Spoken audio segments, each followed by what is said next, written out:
Okay, I welcome you to another episode of Learning Stories. This is an audio and video show where we interview a diverse set of learners from the 21st century. On each episode of this show, we interview a guest who has a story to share about how they have acquired a set of skills and knowledge in a creative and innovative manner. In the process, we hope to uncover a new understanding of learning as conceptualized, imagined, and narrated by the guest in our show. Through these conversations, when I started this podcast, I wanted to create a kinder and more empathetic version of the internet, where we realize and slowly come to appreciate the time, effort, love, learning, and sacrifice that it takes to build a career in any field. So today I am fortunate to speak to Arjun. So a little bit about Arjun and his journey before we jump into this conversation. So Arjun is a full-time treasury professional. He is a two-time published author and also a freelance sports journalist. His most recent best-selling sports-based fiction novel was called Captain Caduce, and I have a copy of that wonderful book that Arjun gifted me over here. And this book has garnered rave reviews from readers. Arjun is also an avid memer, and I'm curious to talk to him about that too. And guiding and mentoring aspiring authors is a passion of his. Arjun has also written another book called You Raise Me Up that he published in 2016. He loves sports, and that's one of the reasons I'm really excited about this conversation as well. So, Arjun, the first question I wanted to ask you, Arjun, is to share with me some memories from your childhood. Like, were you always a reader? Did you have someone in your house that encouraged you to read? Where did this relationship with books and writing start for you?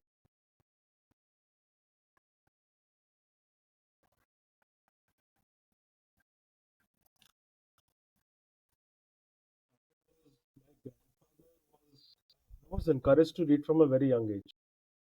My grandfather had got the World Book encyclopedias for us, and the children's like there was another one also. I forget the name, but World Book. I'm talking about early 90s. So that was a very massive thing. That time computers were not there, and just having any encyclopedia was a major thing because that was the reference material. So that was how it started. My grandmother was a librarian in the House of Soviet Culture, which is now I think Russian Center of Culture, I think in Mumbai. And yeah, I mean, I was always encouraged to read. I remember when I was in third standard, my first memory of reading probably would be trying to read C. Rajagopalachari's Mahabharata or Ramayana, which I found a little complex for me at that age. But I enjoyed it later when I grew a bit older. When I think I was around 18, I read it again. That was my first thing. But after that, in school, I would read quite a bit, like Enid Blyton's books, Famous Five, Secret Seven, then Hardy Boys also. This I'm talking about like I passed out school in 2005. So in that time, either there were foreign authors, Indian authors weren't that many. I don't know if Chetan Bhagat's first book had come out also at that time. But those were my first that was my first exposure to the field of reading. Yeah. Yeah, and like that's quite interesting, Arjun, because you are a reader, Yeah. but you're also a writer, Yeah. and you write about stories based in like an Indian context. I know you have this parallel life as a finance Yes. professional. So where did that come up? Were you so what did you study in university, and how did you eventually enter this field of becoming a finance professional? And what does your job look like, or the jobs you've taken up over time look like on a day-to-day So basis? it is basically managing money and forex transactions basically, without getting too much into the details of it. It is very detail oriented. One requires to have a very cool mind. It is very important to be very calm while doing the work. If somebody's if I'm not in a good frame of mind, sometimes mistakes can happen. So I did my studies in like I've done BCom and I've done a degree in finance as well. Um, So I've been in this field since I was 18. So it's pretty much yeah, a long time. Yeah. Yeah, and like for you, Arjun, when did the literary sort of inclination start? Because 2016 was when you published your first book. Like when I read the introduction for that book, I was just curious. Before you wrote that book, did you read a lot of romances? Because it's this story of two characters. Alok, Yeah. is it Alok and Yeah. Priyanka? So, and I love the entry point where they meet each other on a flight, and there's sort of a triangle. So, but I'm sure, like, there is some model of a romance or a love story feeding your curiosity growing up too. So what was your idea of love growing up, and where did you get your media exposure related to that from? That book happened very randomly. I don't read that much of romance. Now I've started reading it again because that is one genre which I've not read too much of. Um, but yeah, I mean, I was just sitting one day on the computer and this a random story came in my head and I just started typing it out. I think what happened was I was so enamored by the story, which was unfolding in my mind, that I could not relax without me getting it out. So that was the first time where I actually experienced that desperation for me to get a story out. But I had been writing for quite some time. Like I had been in my school days. In fact, I used to write some articles. I would send them to the school magazine, but they would not get published for some reason. They said that it did not meet the standard. I don't know what they meant by that. I still have a few of those articles with me. I still think that they are very good. But I started writing in my community magazine when I entered college. That was when people started recognizing me in my colony, in my community gatherings, because that magazine is well read from people of my community. That was how it started. And just to give you a bit of a background, I didn't know anything about the field of publishing before I wrote my first book. So everything that I did was just what I thought was right at that time. A lot of it is actually not right when I look back in hindsight. That is why I have this passion or this deep interest in guiding other aspiring authors so that they don't make the same mistakes which I made, at least.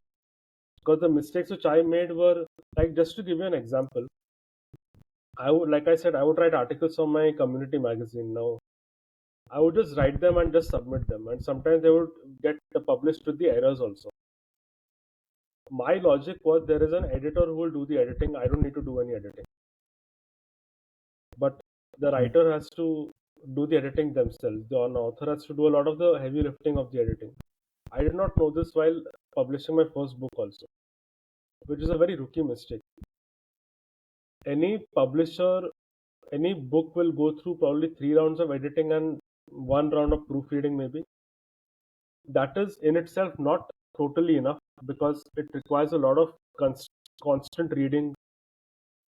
Like, I corrected that mistake for Captain Caduceus, my second book, where I was editing it every day for 3 months, the entire book. Every other day, I would complete reading it. It became so much that I could not spot any mistakes. So now, if I go through the book, I can spot a few things which I would have done differently, plot wise or language wise, sentence formation wise. That keeps on happening, but it was very. I started from not knowing anything, not having anybody I could go to for advice. So that was something which was a little daunting. When I look back at it, I just wonder what pushed me through all those times. But so now when I have the chance, anybody, if I see anybody's like their book is in the stage of publishing or they're thinking of how to write a book, I always try to take out time and try to tell them, do this, don't do that. That is something which, because they are going to make mistakes. Everybody is going to make mistakes. Just better if you don't make silly mistakes, the ones which I made. Makes sense, and that's quite kind and considerate of you, Arjun. Because not a lot of people would think in the same way, and I'm curious about the finances and the Yeah. logistics for a first time author that's just starting Hmm. off on this journey. I have a couple of friends that are interested in, bringing out their own Yeah. fiction publications. Yeah. And depending on the kind of agents or publishing Hmm. houses you work with, I also, was talking to another friend who went down the self-publishing Yeah. route. So how do the finances work for someone that wants to bring out a story of their own? See, mostly to my knowledge, except if a book gets considered for a adaptation, the only income that will get is royalty, and they are not that much really. So if somebody thinks that they're going to make a lot of money by publishing a book, I would say that's not the correct idea because it is not sustainable as their only source of income. Um, it is an expensive hobby. It requires a lot of capital to be infused in it at each stage, at quite a few stages, and the life of an author can be very frustrating because you will get a lot of brickbats, especially from people who you thought were your supporters. You will really know who your real friends are, and you'll be sometimes you'll be surprised how few people really support you. It's a very lonely thing. It's very very lonely. I mean, it is not for the faint of heart, definitely. Whenever I talk to any aspiring author as to like when they want to write the book, I always ask them, how do you deal with failure? Because there is going to be more failure in this life as an author than success. And if you're mature enough to accept that failure and still move on and move ahead, that is something which I would look the biggest quality an author must have is to the ability to face failure and move on, and not his writing and not his or her writing quality. Writing quality is the last thing that can always be improved by editing and all that. But the ability to take hits and get dejected sometimes when somebody says something, then you'll really know whose opinion you should really listen to. These are some things which come along the way, and it is an eye opener. Definitely, it's not being an author is not for everyone. Yeah, and I feel like that's you've painted like a more Yeah, practical, realistic I don't portrait I don't of it. want to make anybody get discouraged from writing a book. See, the Hmm. happiness, but the object should be very clear. The objective should be that you have a story and you want to give it out into the world. That is it. Everything that comes ahead of that, on top of that, is a bonus. I would look at it. The main thing is self satisfaction. If you're satisfied by it, then good enough. And also, there are quite a few methods on how to publish a book. You can go through self publishing, but sometimes that may not have that much credibility because unless you have an editor who's actually edited the book and everything, because some people can also just write a book and upload it themselves, right? So what checks and balances are there? That is the question. You can go through vanity publishers, but their credibility is not really that great. If you don't go through a literary agent, the big publishing houses won't entertain your requests because they don't accept what they call unsolicited submissions. These are things Hmm. like if you're not backed by a literary agent, like I'm backed by a literary agent. His name is Sohail Mathur, and he runs a Book Baker literary agency. His support was instrumental in me getting Captain Khadu's published. Now all these things are there, so you have to decide which way you want to go. Because I always say that you get a first chance only one time, and if you get the Hmm. first ball, if you hit for a six, I think it's good.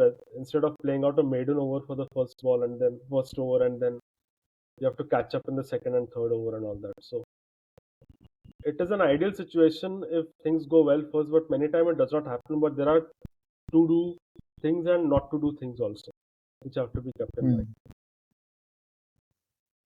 Yeah, that's very helpful, uh, Arjun. Like in terms of the marketing, like Yeah. once the book is published, I know for most first-time authors, a lot of that heavy lifting has to be Yeah. done by them too, right? So, how do you recommend someone organize and move ahead with their strategy I've known some of my friends that have bookstagram Yeah. accounts. In the modern technology world, they have adopted that Yeah. mechanism. But uh, what really works based on your experience as an author? See, there's no problem in taking help from a professional, but before doing that, I would say that one has to be active on social media, and one should not be hesitant to be out there in the open.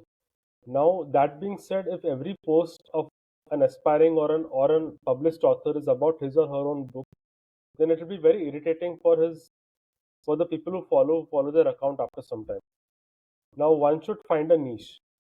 Like for me, I found a niche in memes, and that is Hmm. something which I sometimes I make memes and I share them on my social media. So that way, I am active. I don't use my social media as a vehicle to promote my books, which is not. It's sometimes people may find a little irritating. And even though I'm not much of a believer in thinking what other people think, but the support of other people is required if you want your book to do well. So sometimes there are some areas where you have to think what other people are thinking and do accordingly also. In Hmm. some instances, not all of the instances. But yeah, I mean, one thing is important. If you are planning to write a book and planning to publish it, find that niche and be active on social media. Gain a few followers through the original route, not by buying them, not by getting bot accounts and all that. Have genuine interactions with other authors, with other people in your circle, in your fraternity, because the best publicity is word of mouth, and that takes a long time to generate. Genuine Hmm. word of mouth publicity. I was told this at the launch of my first book. Now, there's one very famous Indian horror author, like author who writes horror. His name is Neil De Silva. He was there for the launch of You Raise Me Up, my first book. Now, he told me the exact things that I'm saying right now. But that time I was like thinking, yeah, what is he saying? Everybody wants to listen to what I want to say, but it's not the case. One has to know the perfect balance of posting about your book and posting about other things. And Hmm. what do you use a social media for? I use it for spreading positive content. I'm not somebody who will write depressing content because I use my social media as a means of clearing my head maybe. I use it during my lunch break. I actually don't keep Instagram and Facebook installed on my mobile just to keep my interaction away from that. Otherwise, I'll just keep on scrolling the whole day on. So, as a method of um, curtailing my usage, I uninstall my Instagram and Facebook app. And when I want to see them, I install them for 5 minutes and then I again uninstall it. So Hmm. that's a good way of keeping my hours that I'm using my mobile also under control. So these things are required, but the main thing is having a social media presence is important because I believe that the publisher will also look at not only your writing but also your social media presence as to how willing you are to put yourself out there. Now, some authors may have this attitude that I've written a book, people will buy it, they'll be interested in reading it. But no, we have to go out there and publicize our book within certain limits. As I said, each and every post about the book is going to just bring the disengagement level to a new high. I mean, nobody's going to read your post after some time. That thing comes with trial and error. That thing comes with making many, many mistakes. And you should be willing to make those mistakes. How many times are you willing to fall to get that success it'll be a test of your character, definitely. That is something which I would definitely say. I mean, writing, as I reiterate, writing is not for the faint of heart. It is a very tough thing. It can make or break you.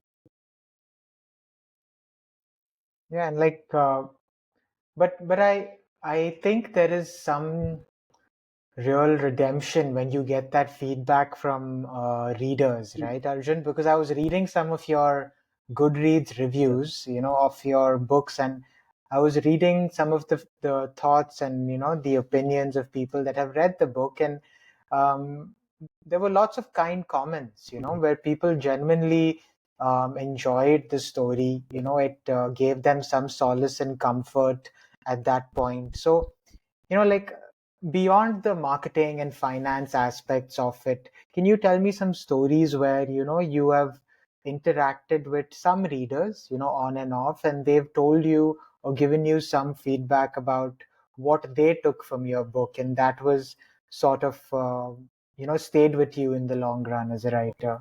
I wish I could say that there have been many interactions, but there actually haven't. Yeah.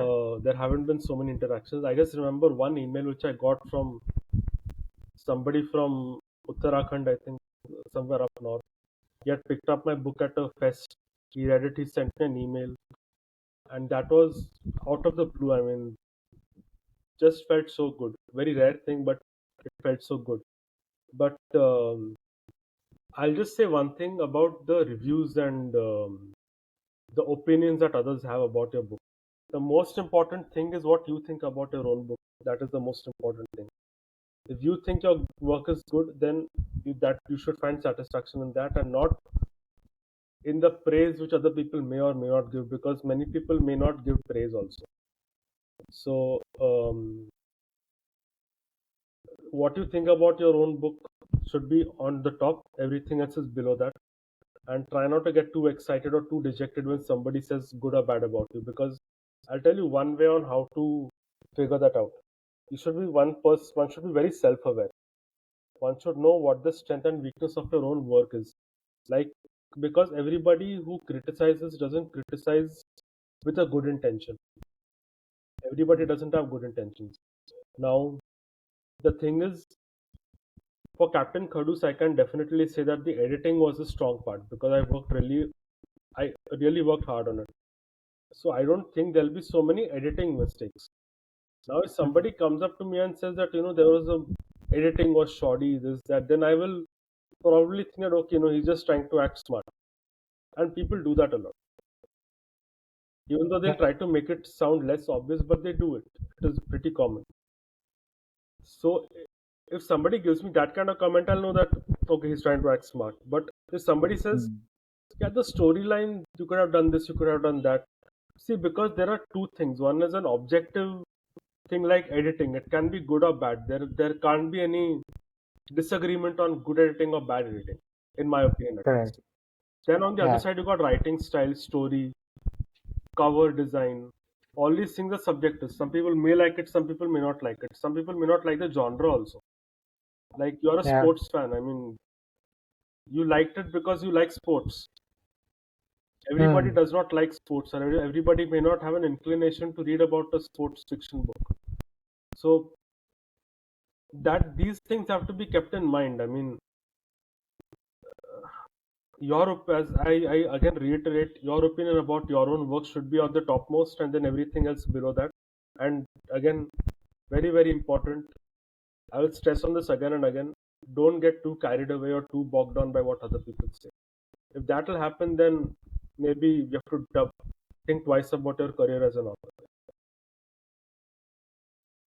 Yeah, some very good advice there, Arjun. Like in this book, while I was reading it last evening, I think it's a very interesting time, to read this book because some part of it is based in Yeah. 2025, and the Indian cricket team has a new captain now, and they're on a tour in England, and there's so many parallels between Suraj Bhatkal's story and the current Indian captain, and it's also like a sort of dystopian world because cricket for some reason is not the main sport, and there are these four other sports. But I wanted to ask you about your relationship with sports, Yeah. Arjun. Growing up, what was your connection to sports in a Okay. country like India? Like, what sports did you watch and play the most, and why do you think sports brought you joy as a human being? I used to play cricket in my colony, but I was never good at it. My father was a Mm. big cricket fan, so he introduced me to cricket. The first tournament I remember watching of cricket was the 1996 World Cup. I was around 7 years at that time, and my dad had this mission that before the World Cup starts, he wanted to teach me about cricket so that I can watch the World Cup.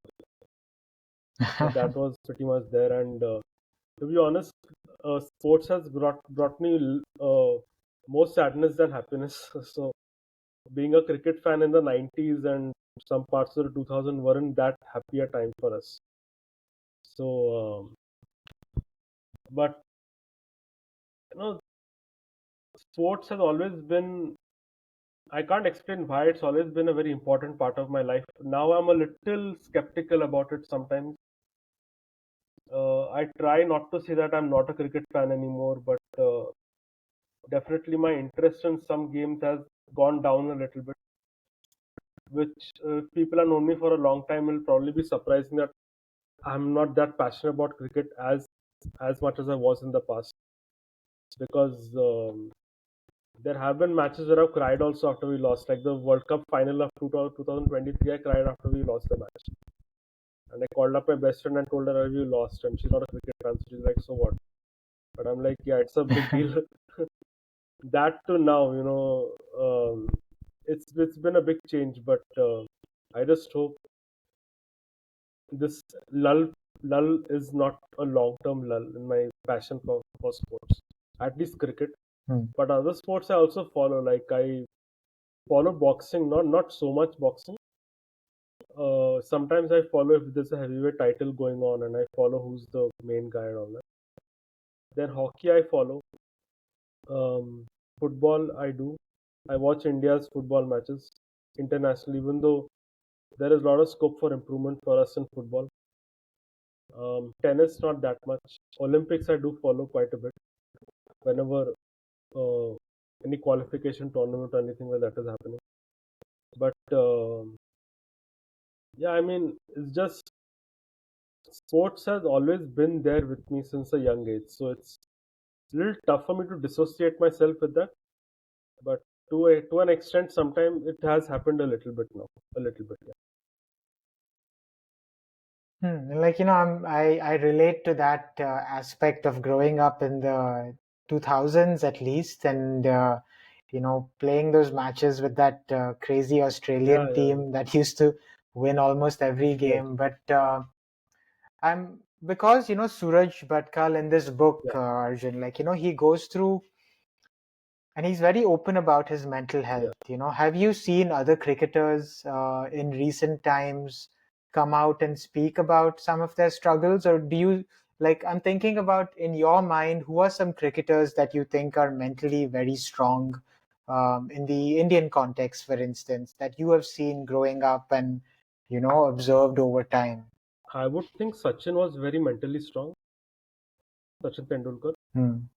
Yeah. because um, for one of the main reasons is he stayed grounded despite all the fame that he had. His contemporary Hmm. Vinod Kambli was not that known for his calm nature and his down to earth nature sometimes. So even though Vinod Kambli was said to be more talented than Sachin and he had much more of a fan following than Sachin, which I personally find difficult to believe, but this is what people say who used to watch cricket back in the day, that Vinod Kambli was the number one guy and Sachin was behind somewhere. But Sachin, especially because with billion plus of us watching the match, he did not let the expectations of others overwhelm him, or he did not let the love of so many people see, because Sachin was the quintessential middle class Indian. That's why he was loved by so many people. The other cricketer who I really admire is Ajinkya Rahane. I think Ajinkya Rahane has been one of India's best captains, but he's not spoken about enough. Another person I admire, who I used to not admire in the past, a very long time ago, was Rohit Sharma. I did not like him that much in the past, but I like the way he deals with youngsters. I think he's very empathetic. Um, he knows what to tell a person who's on the sidelines for a long time, because his career was stop and start till he became an opener. He debuted for India in 2007, but his career really took off in 2013. So, to 2007 to 2013, 6 years, he was on the sidelines. That uncertainty, which is something which many cricketers don't know how to face. Hmm. That insecurity. He knows what to tell a Sanju Samson who's on the sidelines for an extended period of time and who gets very few chances. He knows maybe somebody else, some other cricketers who's always been the darling of the selectors will not know what to do in that situation because they have never been in that situation. Like if I have to name names, Virat Kohli has always been in the Indian team. He doesn't know what it means to be dropped. Of course, now he's Hmm. uh, retired from T20s and tests, but there was never any indication that Virat Kohli would be dropped or he would be on the sidelines because he was always the number one batter in our side. So that is where I would rate Rohit Sharma as a better captain. Even though in Test I would rate Virat as a better captain than Rohit. I think Rohit at times in Tests was not that as good as he could have been. But Hmm. yeah, these three cricketers definitely I admire, and I also admire Anil Kumble. Also, he was one of my favorite, probably one of my favorite cricketers of all time. That's a very strong list of Yeah, athletes, and I also feel like the topic that you explored in this book, Arjun, it's a very important topic in the context of today's day and age, because one minute, we don't see one the minute. yeah. Oh, you think I'm answering your questions properly now? I'm not going around and Yes, around. yes. No, no, no. This is It's perfect, good now. and this is the general flow of the Ah, conversation. You're doing. I mean, it's going great, okay. Arjun. I'm Like you really don't feel I liking. should be more specific or direct, or it's fine, right? I don't mean Not to. at all. I Not don't. at I all. don't. I don't mean to beat around the bush or anything. No, no. I feel like your answers are quite direct, Okay. and Okay. like you've really addressed all Okay. the Because questions that I've sometimes asked, Arjun. when you ask a question, I sometimes forget what the question is. Also, That's you ask okay, Arjun. No, something. I feel like Ah, because I feel like sometimes even I do that. I ask multiple yeah, yeah. I questions rather sometimes than forget what the original one. question is. No worries, and I'll come back to it in case we go Fine. down that path. So, Yeah. like, what I wanted to ask you, Arjun, was that we don't see the other side of fame, Yeah. right? Like we see these celebrities getting so much fame, Mm, but even the most accomplished celebrities, like a very famous cricket is a big sport. yeah. There's a dark side to fame too, where they can't go out on Yeah. their own. They don't have any privacy. Their life is completely monitored. So there are so many disadvantages. And I remember seeing one of the interviews where they said that their entire life is in hotel Yeah. rooms because they can't even go for a walk with their family outside. So there is a sense of normalcy. And it's also the fact that their careers are only 10, 15 Yeah. years. And it's not that all of them will get all the benefits of that 10, True. 15-year period, right? True. It's like before the IPL, you only had like maybe 20 spots Yeah. available in the entire country of a billion people. So there's a lot of uncertainty, insecurity, Definitely. and I think the mental health part of it is so important to navigate because you're expected to perform at peak physical abilities. Mm-hmm. But I think physical performance is very correlated to mental abilities and stability. Yeah. And you see that in several players. Like I'm looking at an example of a player like Travis Head. Yeah. Like for the longest time he struggled with his form, Mm-hmm. and then I think I read a Cricinfo interview where he said that he stopped thinking about how people will perceive Yes. him, how he will be perceived, and he just focused on facing the ball, Yeah. and that completely changed his Yeah. game.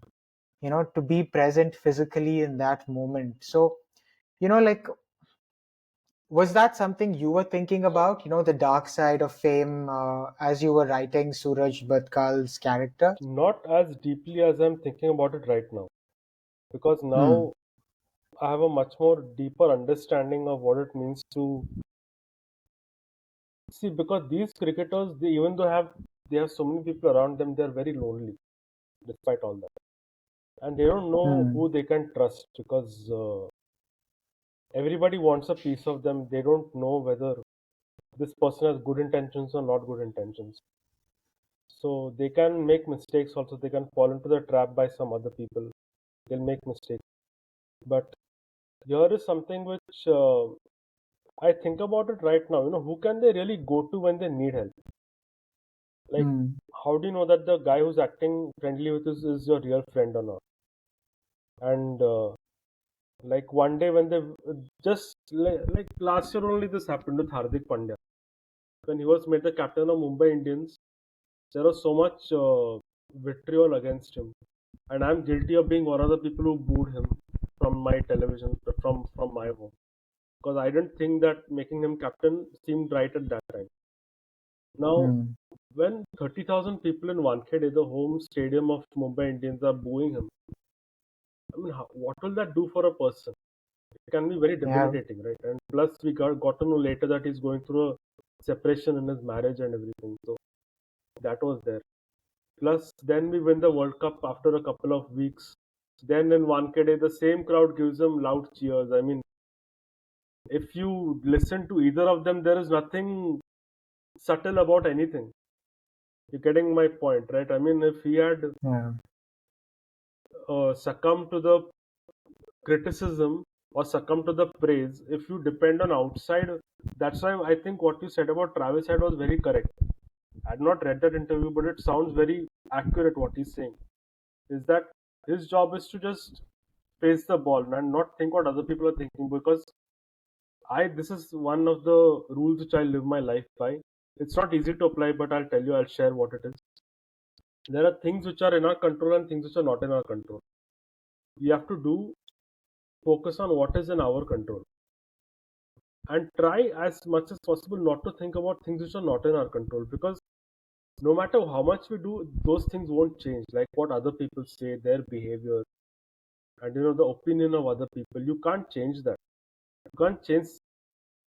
And these things, once you realize it, what is actually in our control, life becomes a little more manageable and a little more easier.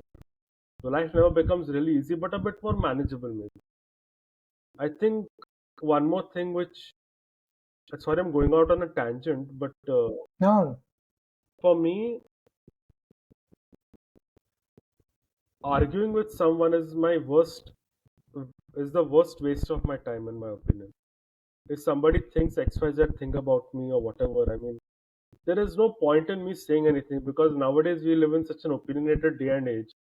People make up opinions and then it's not easy to, they don't change their opinion. Even if they change it, they'll never acknowledge it. So trying to convince other people, trying to argue with people, these are two things which are as good as pretty much given up, except if I think that it is something worth fighting for. If it is worth fighting for, then I will go that extra mile and do what I need to do. But for small trivial things, I mean, getting into arguments, getting into fights, I mean, the amount of energy that we save by not arguing with anybody on a daily basis is phenomenal. Trust me on this. It is Yeah. very tough to do, because we like to have people agree with us. Even I do. Hmm. Even though I don't get it too much, I like when people agree with me. I like it when people are nice with me, they say good things, but it doesn't happen that often. Now, if I'm going to sit down Hmm. and fight with every person who says something ulta sida with me, then nothing is going to happen. I will lose track of Yeah. my own work, which is the most important. So, sorry, I was going out on a tangent, but this is also important in the life of an author, because a lot of people are going to say a lot of things. If you are going to sit down and get happy or dejected at every criticism and praise or criticism or whatever, then that's the end of us. Trust me. You don't want to be on a yo-yo machine the whole day. I mean, Yeah. it's really difficult. Yeah, on that, I wanted to ask you about the design of this Yeah, book, sure. Arjun. Like, what is the thought process behind the creatives of the book? Like this Yeah, cover, the font used, the text on the yeah. top. So, like, what is the thought process behind that? So the cover was designed by my literary agent, Sohail Mathura, Bookmaker Literary Agency. He had designed the book cover for that. The title, the way Khadus was written, was an idea from the publisher also. And the title, Captain Khadus, was from a friend of mine, Adishri, who's a massive cricket fan. Hmm. So I thought of the name Captain Grumpy for quite some time.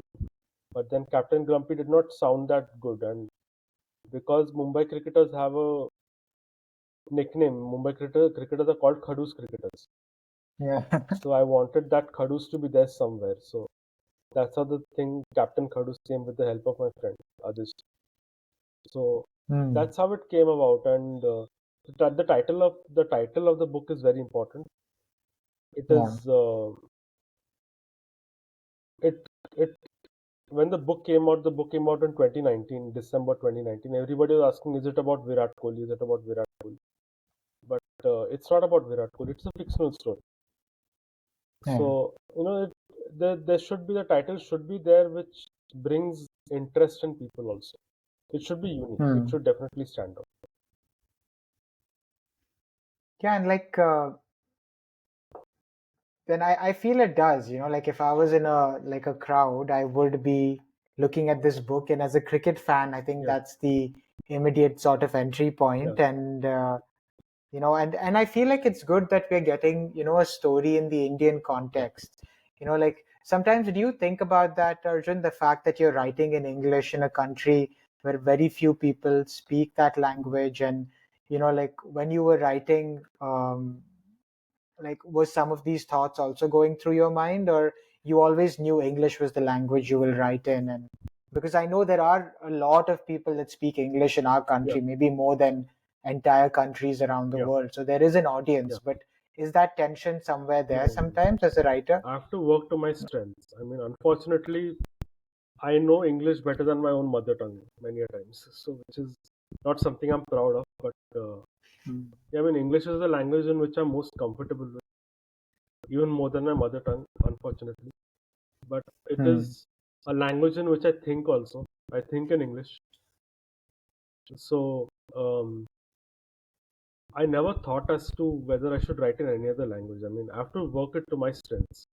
If I start writing Makes in sense. Marathi or something, even though my spoken Marathi is good, literary Marathi is very different from what we Mumbaikars speak in Maharashtra and we Mumbaikars speak at least. So, Yeah, and I won't be the best person to write in a non in a language other than English. So I have to work to my strengths in some cases at least. that's fair. That makes a lot of sense. As a reader, Yeah, Arjun, like has reading fiction yeah. or non-fiction helped you process like different difficult phases in your life? For me personally, I have found that Mhm. comfort and solace. When I was going through, my own Yeah. struggles, I used to find stories were very like sort of Yes. therapeutic, because it's almost like you're sitting with a friend that is sometimes in when you go through certain things, it's hard to talk about it in Mhm. that moment, right? You just need someone to be with you and sit with you rather than try and always talk about it. And I think it's different for Yeah. different people, but have you found like comfort in stories in that sense? One book I can say definitely helped me was The World's Happiest Man or The Happiest Man on Earth, something like that. I forget the Hmm. actual title of the book. It is about a Holocaust survivor who, after the Holocaust, moved to Australia. So I Hmm. was reading that book just March or April this year, and I was going through a bit of a tough time. Um, that book gave me a lot of perspective and a lot of clarity. And for me, what helps me to have mental clarity is journaling. Actually, journaling really helps me. I think before I started journaling on a regular basis, I used to wonder what differences is it going to make if I just write down my thoughts. But trust me, it makes a massive difference. Journaling and a few other things like visualization, intention setting, remembering past victories, gratitude, victories for the day. These have been the things which have kept me going when 2024 could have been the worst year of my life, but it turned out to be the year in which I was very incredibly proud of myself. So, um, so I mean, all these things have to be there. We have to work on ourselves. We have to. Thinking is not a random thing that we do. It should be a very focused and very deliberate act. Thinking, Yeah. thinking should not be, I got angry, so I will do this. No, you have to think, okay, I'm getting angry. What should I do now? Should I act on it or should I keep quiet? Because every action has ripple effects. Hmm. So when people say be mindful, this is what I think about. That when I can either choose to have a confrontation with a person who's purposely trying to irritate me, if I Yeah. do that, I'm going to waste not only my time then, I'll waste my time then. That person will enjoy it that I'm biting the, biting that whatever you do when while fishing. How Yeah, like you like like the taking bait. the bait. Then Yeah. when I go home also, or when like in any other setting, I will be obsessing about that thought all over again, and my work will not be done.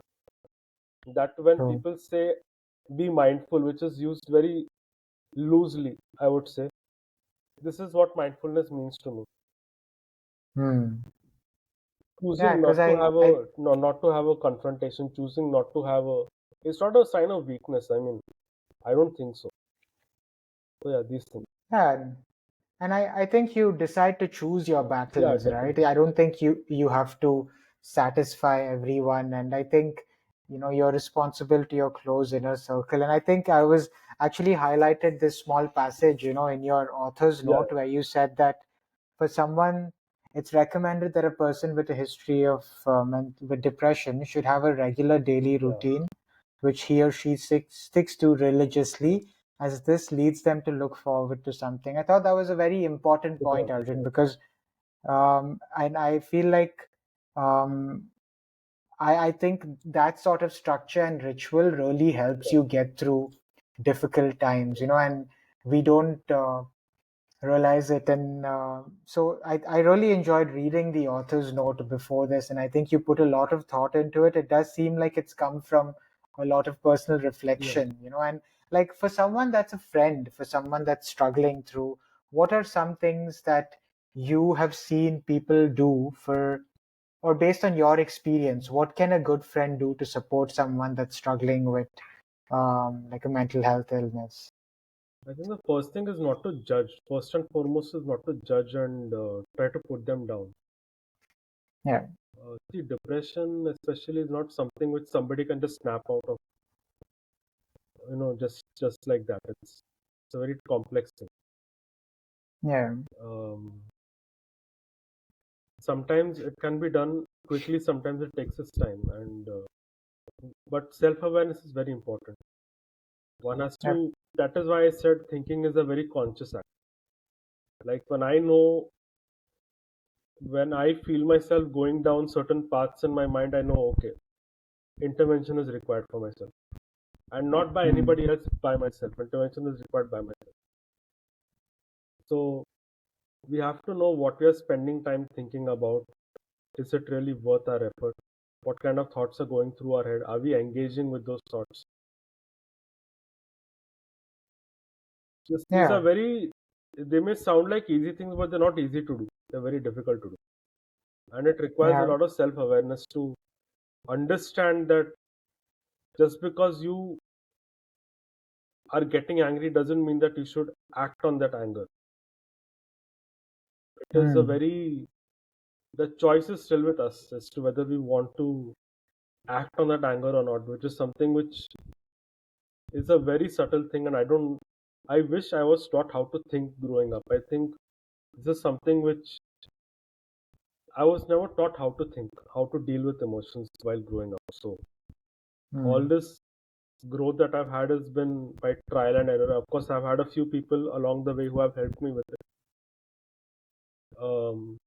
But these routines, like I mentioned, visualization, intention setting, remembering past victories is extremely important because there will be times when we feel overwhelmed.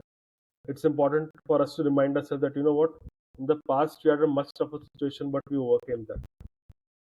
Because we can't go Yep. around waiting for people to pat us on the back. Sometimes we have to pat ourselves on the back. Yeah. And I feel like in cities, like in large cities especially, Hmm. it seems like there are lots of people, but there's a huge sense of There loneliness, is, there is. depending on how much of a community. And I don't think everyone has that extended support network and system, because many people, even in big metros in India, come and they leave their Yeah. families behind, and they're starting new lives here as young professionals. So I think, you know, just because someone is doing well professionally, it doesn't mean that everything is good. Oh, of course. Like people can struggle in their personal life, professional life, and I think the hard part about some things like this is that it's not seen physically, right? So it's hard to completely understand the gravity of it. But I think Arjun, for the I last, think everybody's struggling with something or the other. I yeah, don't think anybody is there in this world, if they really dare to admit it, Everybody's struggling with some. There is always a pain point in everybody's life. It depends on whether you let it engulf your life or not. I agree. Yeah. And like for the last question, Arjun, I feel like I can talk to you, for a long time, and I feel like I am really enjoying this conversation. For the listeners tuning in, I will be linking the purchase link for both of Arjun's books. I'm in the middle of Captain Caduce, and I'm really enjoying it as a cricket fan, but also as someone that's a passionate advocate for talking about, your mental health in a very open, honest, vulnerable way, and to get the support you need. So I think this book really deals with a lot of those themes, and I love that it's based in an Indian context. It's also based in Mumbai, so as a Mumbaiker, I love that element too, and it has cricket, which I love, so it checks a lot of tick boxes for me. But for the last question, Arjun, can you give us some recommendations, like for other readers that want to find authors in an Indian context, Hmm. fiction authors? So maybe one or two recommendations and why you like that writing so much? Um, there's one book. It's written by Kainaz Jassawala. It's Who Will Marry Kai Juswala. So it's basically autobiographical kind of. It's a very funny book, and I highly recommend it. It's a fun read, but it's deep Mm, also. It's not superficial. It's a deep book also. There is another author called Anirban Bhattacharya, who's also a dear friend of mine. He writes crime. He writes on crime. Um, One of his books, the Chelambara Money Heist, I think it's called. That book should be studied as to how writing should be done, especially non-fiction. So these two people are my good friends, and these I'd recommend their books definitely. And other than that, I would still say that Indian authors are good. One should give Indian authors a chance, and Indian authors put a lot of effort in our books. Please buy books of more Indian authors than support. Yeah, I mean, read foreign authors also. Also, they're also good. I'm not discounting that, but be Indian, buy Indian. And I feel like that's very Yeah, important, right? A lot of independent authors don't get the kind of support that big yeah, publishing houses can sort of support. And I feel like when people write stories about cities that you live in, about characters that go through situations in life, I feel like it's important to support them. And I truly believe that it's like a meal you eat outside, right? But it's years and years of effort on the author's part to bring that book to life. So on that note, we come to an end of this episode of Learning Stories. I will be linking, adding show notes to the books that Arjun has written, but also his profiles on social media. As he mentioned, he's always happy to support and, give any advice to new and upcoming authors. But if you are interested in an amazing story and you love cricket and sports, I'd recommend Captain Caduce. And if you are looking for a light-hearted romance, based in the Indian context, I would recommend you Raise Me Up that he has also published. So um, one of the reasons I created this podcast was to create like a kinder and more empathetic version of the internet, and as I said at the start, I wanted to create a space where we appreciate the time, effort, sacrifice, love, and learning that someone puts into any career. And Arjun has, managed to become an author while practicing a full-time career as a finance professional. So I think in that respect, it's just commendable what he's been able to do at his age. And I'm very inspired by your journey, Arjun. Thank you for doing this today. And for the listeners tuning in, stay tuned for more such episodes. And until next time, keep learning.